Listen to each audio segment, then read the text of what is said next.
Yo, what's good, YouTube? This is Jay from TNJ, and welcome to the Big 12 Championship here in the CTU Lions Dynasty. Today, we will be taking on the 7-5 Kansas City Jayhawks. They have shocked the conference, but they come into this game very, very banged up. They are missing their starting halfback out for the season. Their starting strong safety out for this rest of the regular season. He might return for their bowl game. And then their quarterback, who is also hurt.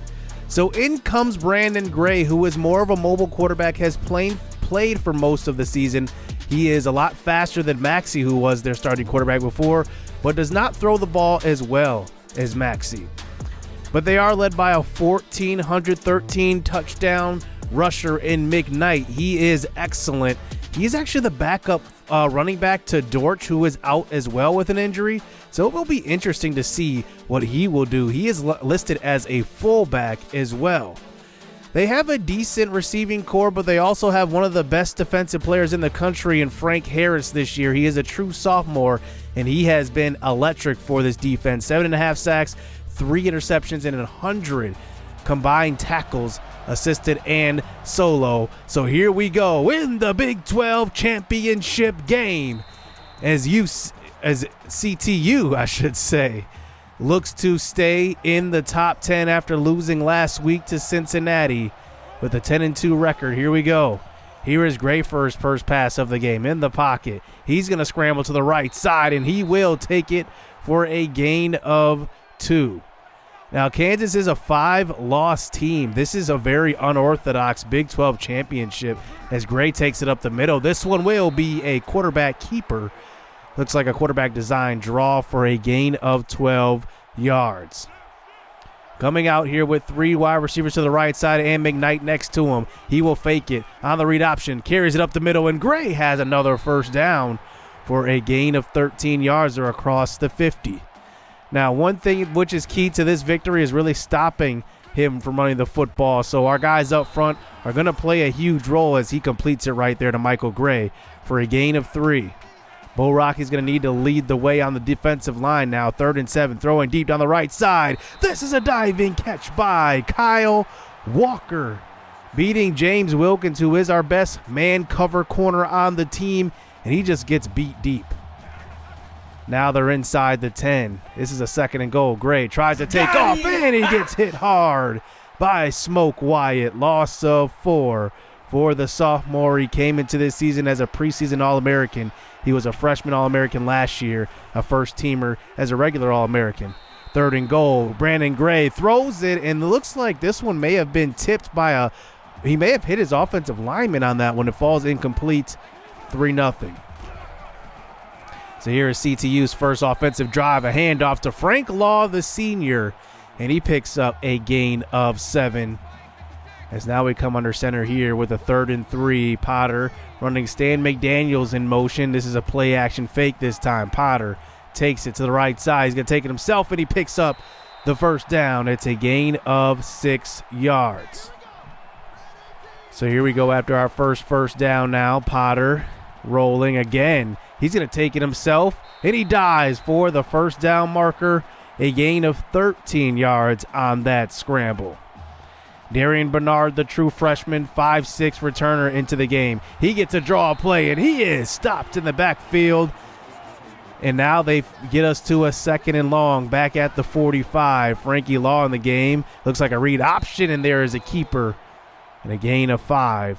3rd and 7 now at the 50-yard line. The Kansas defense is creeping up. They're going to send some pressure here. It's picked up, throwing to the right side, and that's caught by Mike Marone for a gain of 6. 4th and 2 now, and it looks like Coach Willingham wants to go for this on 4th and 2. Here is Potter throwing to an open Flint Steele. Who's got it? It's a gain of 13 for the sophomore slot receiver, and he picks up his first catch of the game. This drive continues. We're just out of Justin Caputo's field goal range right here. That one is a carry. A loss of 2 by Joshua Livenhauser. So now that brings us back to the 30 now. It's a 3rd and 9. They send pressure again. Throwing to left side, a wide open Mike Marone to about the 10 for a gain of 20. Good throw by Potter. Good blitz pickup by Frankie Law, the senior. And now we're at the 10. Here's a quick throw across the middle. That one is dropped. Adrian Shields, the senior, gets in, and he does not hold on to that one. 3rd and 9. Looks like a quick blitz, and we get rid of it right away. It's a touchdown. Stan McDaniels. So many tight ends come through this university. It looks like we have 3 good ones with McDaniels and also Mike Marone, who will be leaving as he's playing in his second to last game. Here is Brandon Gray now on the next drive, taking it up the middle, and that one is a gain of 15 for a first down. Looks like they're going to be riding his legs today. 1st and 10. They have still not given it to their 1,400-yard rusher. This time they try to throw it, and Jamarcus Lexington misses out on his first pick of the year right there. 2nd and 10. An option keeper, and Gray does run over a defender and picks up a gain of 11. I was expecting him to at least pitch that ball. He kept it after breaking a tackle. 7 for 51 yards for Brandon Gray. Across the 50, here's a handoff to McKnight, and there's a good stop. Joseph Crawford Jr. was in the backfield, and they're going to call holding, so this one will come back all the way to the 47 on the other side of the field. 2nd and 14, throwing to left side, and there's Gray to Gray. Michael Gray on the opposite end of this one. It's a gain of 15 yards. So now here they are to start the second quarter. A quick throw to the right side. Kyle Walker this time for a gain of 6. A big 3rd down stop couldn't mean a lot here, as Kansas is just on the edge of field goal range. Here they line up in the shotgun. A quick throw, and that one's knocked away. Chris Washington may have punched it out right there, and it's incomplete. But now Kansas goes for it here. A 4th and 2 conversion. Here is Gray stepping up, and he just gets past Smoke Wyatt. It's going to be a first down for a gain of 12 on that scramble. He's at 65 yards rushing in this game. So now they're at about the 15. This brings it to a 3rd and 5 now. Gray throwing to the right side. He's got an open man in the end zone, and it's going to be dropped. Steele had it. It was a sure touchdown, and he can't hold on. Kansas settles for 3.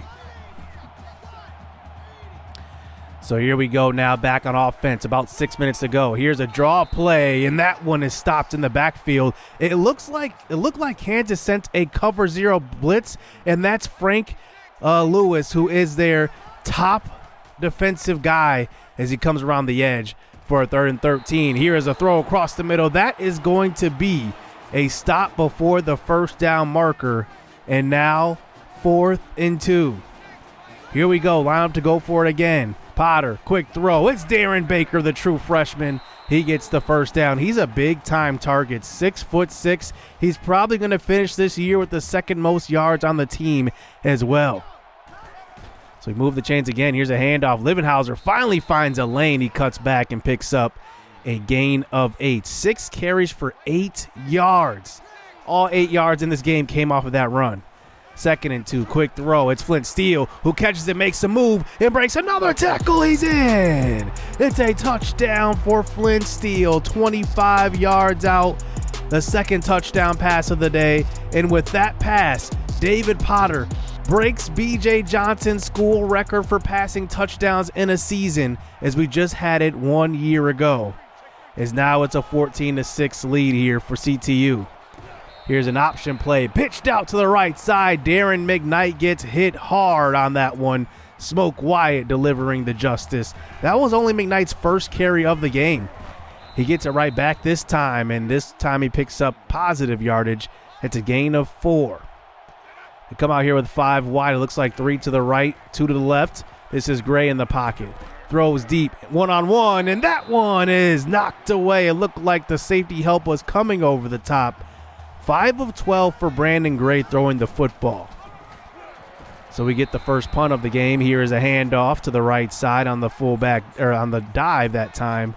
And that one will be about a loss of 1. 3rd and 8. Potter throws to the right side. It's caught. Kentrell Craft gets open. The all-time leader in receptions in CTU history moves the chains.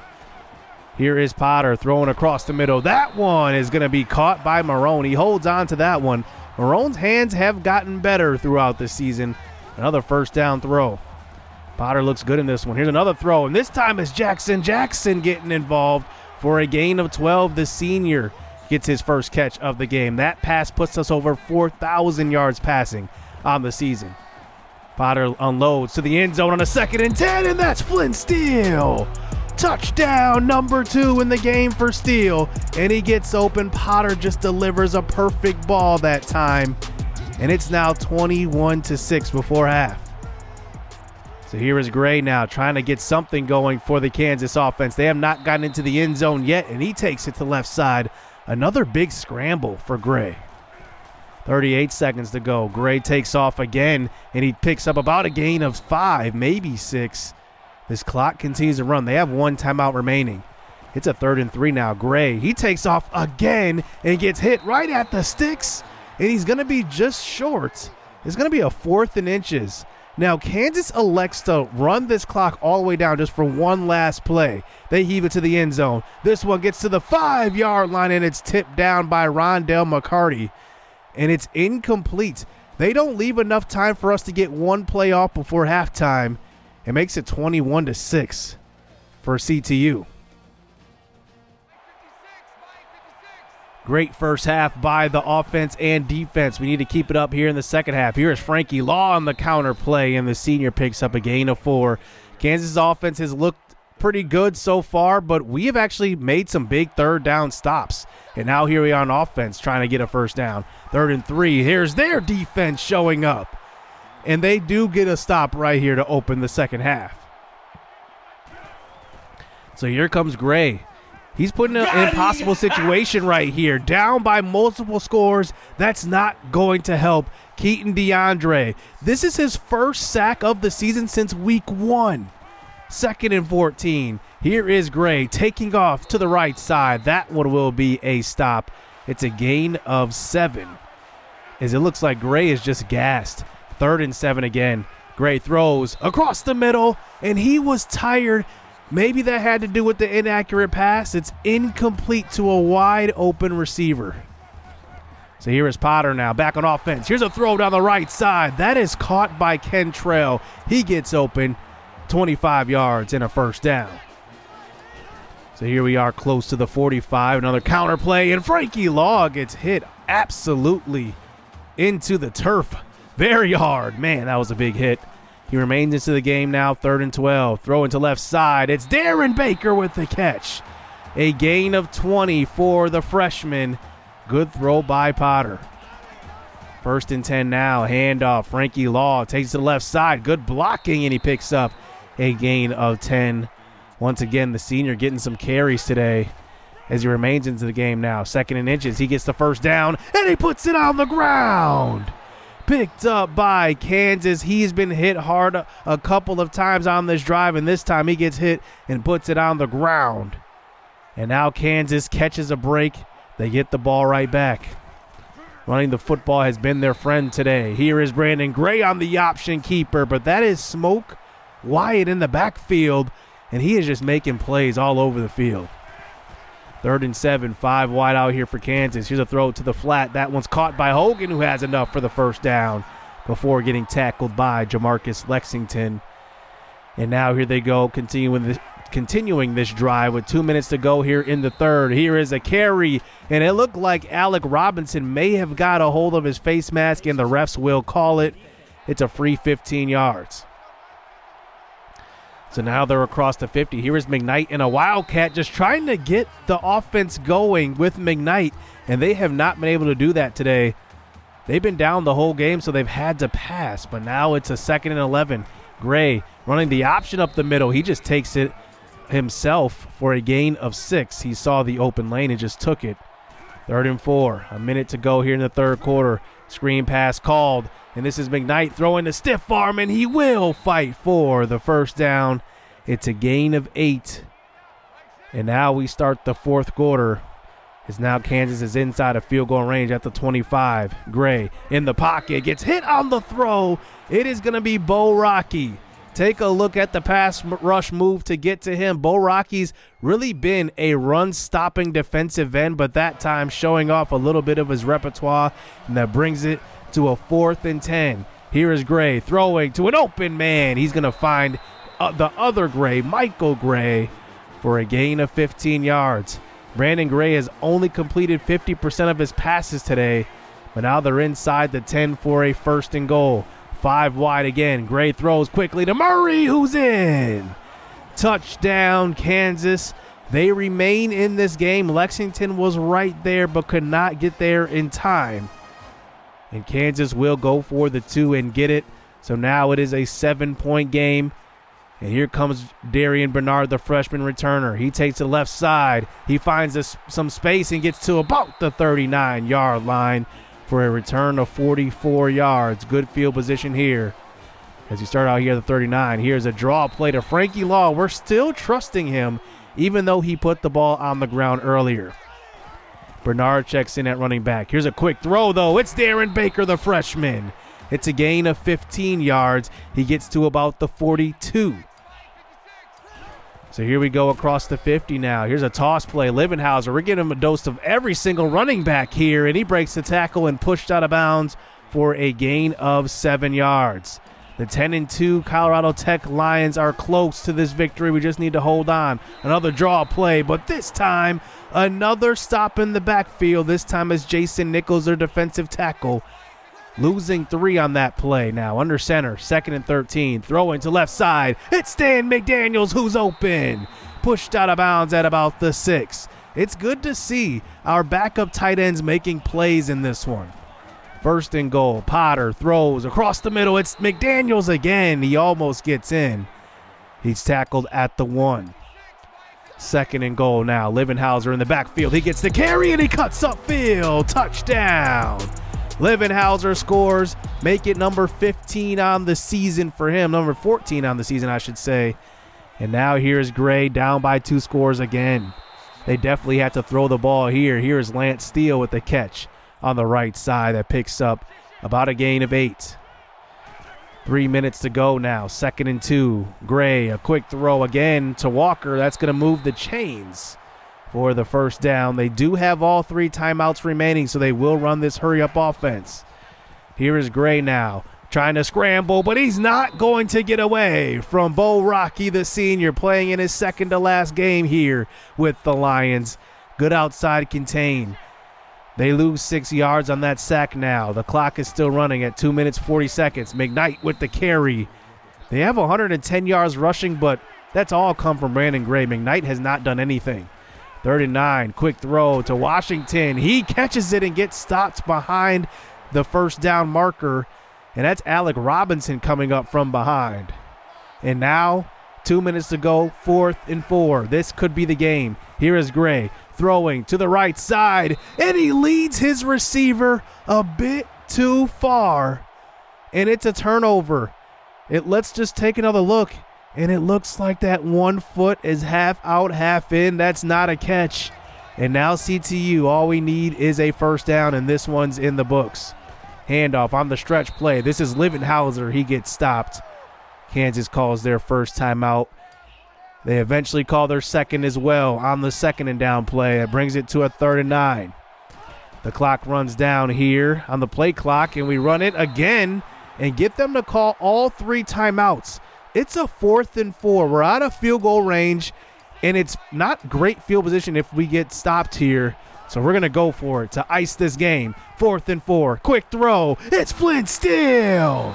CTU are the Big 12 champions. What a game here versus a 7-5 Kansas team. They played better than what I thought they would play. It was only a 2-score victory, but we got it done. David Potter played absolutely perfect. 18 of 21, 3 touchdowns. He had as many incompletions as he did touchdowns today, and it got us the victory.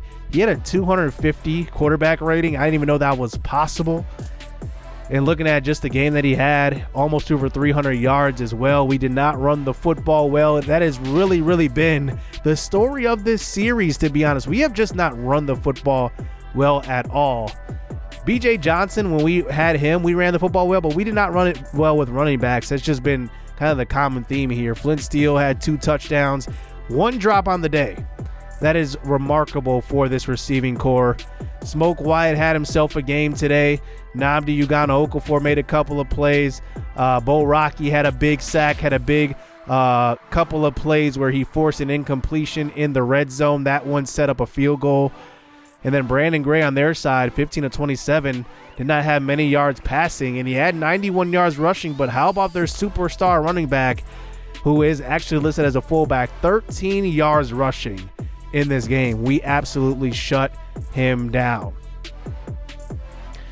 So we have reached the end of the regular season, and looking at the player awards here, Eric McLaurin, who is leading the #1 Iowa Hawkeyes, he is ahead in the Walker Award.